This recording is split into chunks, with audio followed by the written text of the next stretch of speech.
বাঁচতে পারবে না। যেমন একটা ছোট্ট বাচ্চা সে চেনে না পেচ্ছাপ কি জিনিস, পায়খানা কি জিনিস, সে কি বাঁচতে পারে? কখনো মুখে, কখনো হাতে, কখনো পায়ে নিয়ে হাতে বরাবর দিচ্ছে কি দিচ্ছে না? দিচ্ছে। আচ্ছা, ওই বাচ্চা যখন বড় হয়ে যায়, 15, 20, 25 বছরের বয়সে হয়ে যায়, তখন ওই বাচ্চা অটোমেটিক্যালি 10 হাত দূর থেকে বুঝতে পেরে নেয় যে ফালা জায়গায় পায়খানা পেচ্ছাপ আছে, যেতে হবে না, নোংরা হয়ে যাবে। তাহলে কি বোঝা গেল? যতক্ষণ পর্যন্ত আমরা জিনিসটাকে চিনব না, ততক্ষণ পর্যন্ত আপনি বাঁচতে পারবেন না। ঠিক একই মতো আমার আগে যিনি বক্তব্য রাখছিলেন, আপনাদেরকে একটাই জিনিস বোঝাচ্ছিল যে জান্নাতে যেতে চাইলে জান্নাতে যেতে পারবে না। হযরত, হ্যাঁ অবশ্যই আপনি জান্নাতে যেতে পারবেন না। আপনি যদি মনে করেন যে না আমি নামাজ পড়ে জান্নাতি হয়ে যাব, আপনি যদি মনে করেন আমি রোজা রেখে জান্নাতি হয়ে যাব, আপনি যদি মনে করেন আমি পর্দা রেখে জান্নাতি হয়ে যাব, আপনার কাছে নামাজ রয়েছে, ঠিক আছে, রোজা আছে, ঠিক আছে, হজ রয়েছে, ঠিক আছে, যাকাত দিয়েছেন, ঠিক আছে, গরীব মিসকিনদেরকে খাওয়াইছেন, সবই ঠিক রয়েছে। আপনার যদি ঈমানি জোর মজবুত না থাকে, শিকড়টা যদি মজবুত না থাকে, কাণ্ডটা যদি আপনার মজবুত না থাকে, আপনার নামাজ, রোজা, হজ, যাকাত, গরীব মিসকিনকে খাওয়ানো, আপনার দান খয়রাত সব কিছু বরবাদ হয়ে যাবে। কি গাছে থাকে ফল ফুল, শাখা পোশাখা সব থাকে, ফুল তোড়ে নেব, গাছের ডাল শাখা পোশাখা কেটে নেব, বলুন তো গাছটা বাঁচবে কি মরবে? হ্যাঁ, গাছ বাঁচবে কি মরবে? গাছটা বেঁচে যাবে, কিন্তু গাছের শাখা পোশাখা ফল ফুল সব কিছুই রেখে দেব। বেরাদার, গাছ কিন্তু গাছের কাণ্ডটাকে, গাছের জড়কে যদি কেটে দিই, গাছের ফুলও থাকবে না, শাখা পোশাখা কিছুই থাকবে না, আপনার সব মরে যাবে। তো ঠিক একই মতো আপনার ঈমানি বৃক্ষে জড় নবী মুহাম্মদুর রাসূলুল্লাহ সাল্লাল্লাহু তাআলা আলাইহি ওয়াসাল্লাম, আর সেই ঈমানি বৃক্ষের শাখা পোশাখা ফল ফুলের নাম হলো, কোনটার নাম হচ্ছে আপনার নামাজ, কোনটার নাম হচ্ছে আপনার হজ, কোনটার নাম হচ্ছে আপনার যাকাত, দান খয়রাত। নামাজ পড়লেই যে আপনি জান্নাতে যাবেন না। মুসলিম শরীফের হাদিস পড়ে দেখবেন যে আপনার নামাজ পড়েই ওই ব্যক্তি জান্নাতে যেতে পারবে না। তবে হ্যাঁ, নামাজ না পড়ে আবার কেউ জান্নাতে যাবে না। কথা বুঝছেন কিনা? নামাজ পড়ে কেউ জান্নাতে যাবে না, কিন্তু নামাজ না পড়ে আবার কেউ জান্নাতে যাবে না। তাহলে কিছু ব্যাপার আছে এখানে। আপনারা তো অনেক এখন বর্তমান সময়ে, হ্যাঁ, যারা মাদ্রাসায় পড়াশোনা করেনি তারা এখন অনেক শিক্ষিত হয়ে গেছে, তাদেরকে কি বুঝাবো? মুআজ্জাজ সামাইন হাজরাত, এই সমস্ত হাদিসের মানে মতলব শুধু উপর থেকে দেখলে হবে না, এর গভীরতায় যেতে হবে। এই হাদিসকে বুঝতে গেলে আপনাকে পড়তে হবে, ব্যাখ্যা করতে হবে, আর অন্যান্য হাদিস পড়তে হবে। বলছে নামাজ পড়লে শুধু জান্নাতি নয়, নামাজ না পড়লেও আবার জান্নাতি নয়। এর মানে হলো এই, নামাজ পড়া হলো আল্লাহর হুকুম। এই আল্লাহর হুকুমের মধ্যে রয়েছে আল্লাহর রহমত। আপনি নামাজ আদায় করবেন তো আল্লাহ তাআলার রহমত হবে।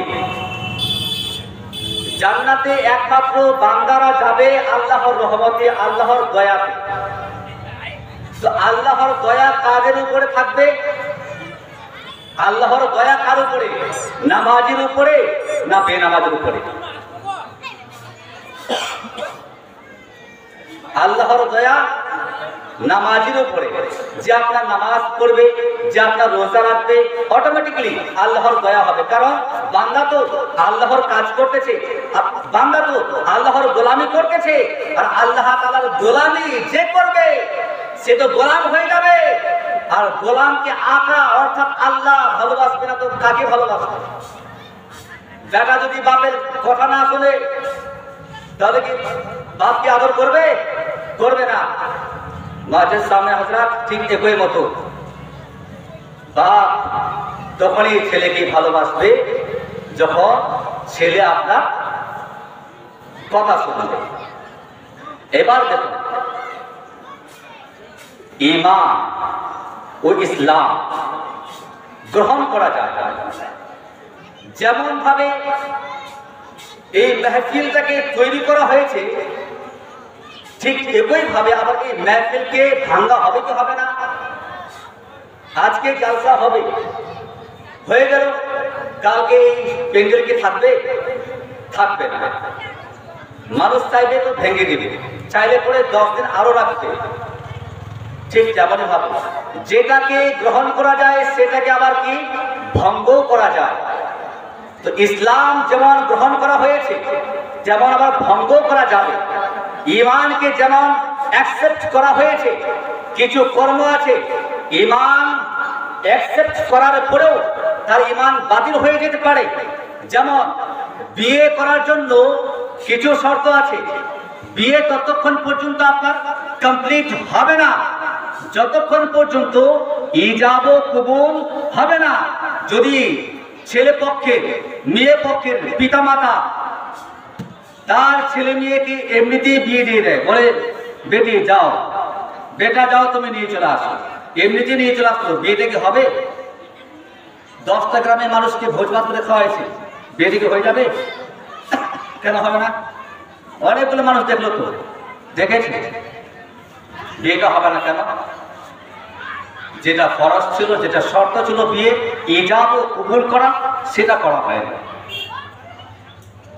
তার মানে কি বোঝাবো? ইজাব কবুল হলো তো বিয়ে কমপ্লিট।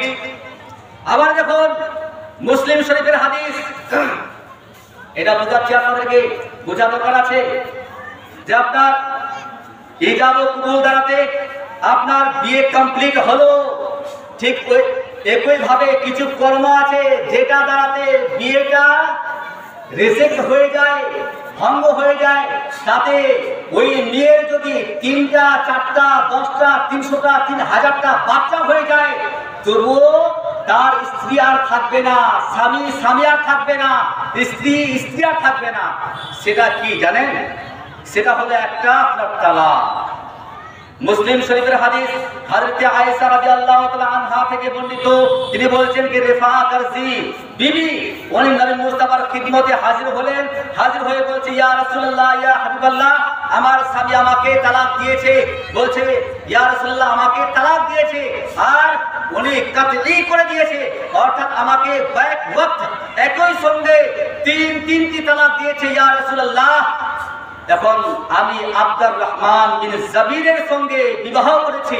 ইয়া রাসূলুল্লাহ, কিন্তু সেই যাকে আমি পরে বিয়ে করলাম, পরে যাকে বিয়ে করলাম, ইয়া রাসূলুল্লাহ, আব্দুর রহমান বিন জাবিরকে যে বিয়ে করলাম, তার শারীরিক ক্ষমতা নেই যে শারীরিক কোনো সম্পর্ক রাখতে পারে, তার ক্ষমতা নেই।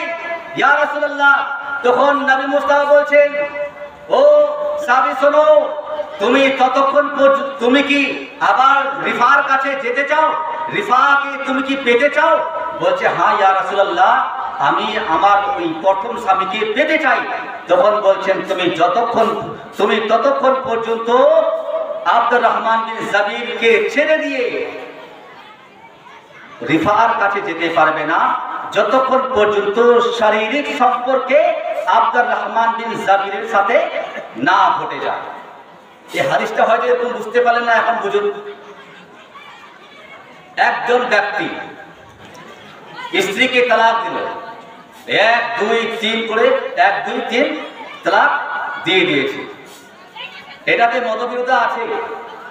আজকাল আলেম ওলামারা তো দূরের কথা, আমরা ফতোয়া না দেওয়ার আগে গ্রামের নেতা ফেতারাই কিনা বলছে তালাক হবে না। একটা হাদিস দেখাও, তালাক হবে না, ফরমান দাও, তালাক হবে না। দেখুন, জীবনে আপনি বেঁচে থাকবেন, হালাল খাদ্য খাবেন, হারাম খাবেন না। মুআজ্জাজ সামানে কাম, তো আপনি শারীরিক সম্পর্কটাও আপনাকে হালাল ভাবে রাখতে হবে। আল্লাহর বিধান রয়েছে, মুআজ্জাজ সামানে কাম, নবী বলছেন, এই হাদিস দ্বারা, মুসলিম শরীফের হাদিস দ্বারা প্রমাণিত হলো, যদি একই সঙ্গে কোনো ব্যক্তি আপন স্ত্রীকে 3 তালাক দিয়ে দেয়, অবশ্যই তার উপরে 3টি তালাক ওয়াকে হয়ে যাবে, পড়তে যাবে। এবার ওই স্ত্রী ততক্ষণ পর্যন্ত তার প্রথম স্বামীর কাছে যেতে পারবে না, যতক্ষণ পর্যন্ত সে অন্ধকারের সাথে, কোরআন মাজিদের মধ্যে বলছে ফাইন তাল্লাকাহা হাত্তা তানকিহা যাওজান গায়রাহু, যতক্ষণ পর্যন্ত সে অন্যের সাথে বিবাহ না করে আর যেতে পারবে না। মাঝে সামাইর হযরত তো বোঝাচ্ছিলাম কি, যে 1 তালাক 2 তালাক 3 তালাক দিয়ে দিল, তার থাকলো না। তো নবীর হাদিস দ্বারাতে কি বলছে ওখানে, যে ইয়া রাসূলুল্লাহ, যাকে আমি পরে বিয়ে করেছি ইয়া রাসূলুল্লাহ, ওই ব্যক্তির কিন্তু শারীরিক ক্ষমতা নেই, সে আমার সাথে সম্পর্ক রাখতে পারবে না ইয়া রাসূলুল্লাহ।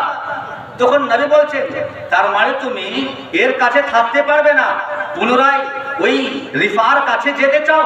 বলছে হ্যাঁ ইয়া রাসূলুল্লাহ।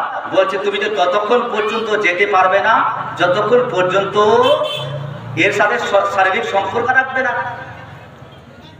এবার দেখো, কোনো ব্যক্তি যদি আপনার রাগের মাথায় বা মদ্যপান করে, মশলা শুনুন, রাগের মাথায় হোক, ঝগড়ার মাধ্যমে হোক, মদ পান করে হোক, বা যে কোনো নেশা পান করে হোক না কেন, বিবেকে যদি তালাক দেয়, অবশ্যই তালাক হয়ে যাবে।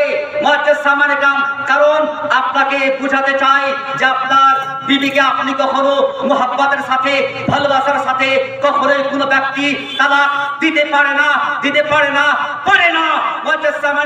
আজ পর্যন্ত কখনো কি কোনোদিন শুনেছেন যে কোনো ব্যক্তি নিজ স্ত্রীকে মোহাব্বতের সাথে, ভালোবাসার সাথে তালাক দিয়েছে?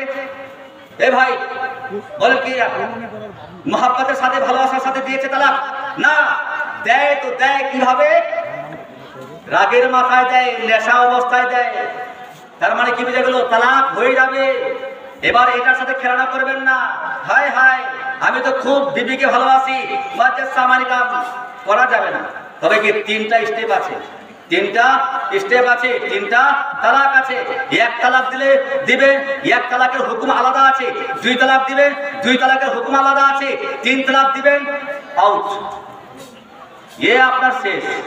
1 তালাক যখন দিয়েছিলেন তখন ভাবতে হবে আপনাকে, কিন্তু 3 তালাক দেওয়ার পরে ভাবতে হবে না। 3 তালাক যখনই হয়ে যাবে, আপনার বিবি আর থাকলো না, স্ত্রী আর স্ত্রী থাকলো না, স্বামী থাকবে না। তো মুআজ্জাজ সামির হযরত, আশা করি আপনাদেরকে বোঝাতে পেরেছি যে যেমন বিবাহ কবুল এবং ইজাব দ্বারাতে বিবাহ সম্পূর্ণ হয়, ঠিক তেমনই হবে তালাক শব্দ দিয়ে স্বামীকে আলাদা করে দেয়, স্ত্রীকে আলাদা করে দেয়, ঠিক না? আর এটাও আপনাকে বোঝাতে চাই যে একই সঙ্গে যদি স্বামী স্ত্রীকে 1, 2, 3 তালাক দিয়ে দেয়, 3 তালাক কমপ্লিট হয়ে যাবে। আমি আমার বক্তব্য এখান থেকে করলাম। আসসালামু আলাইকুম।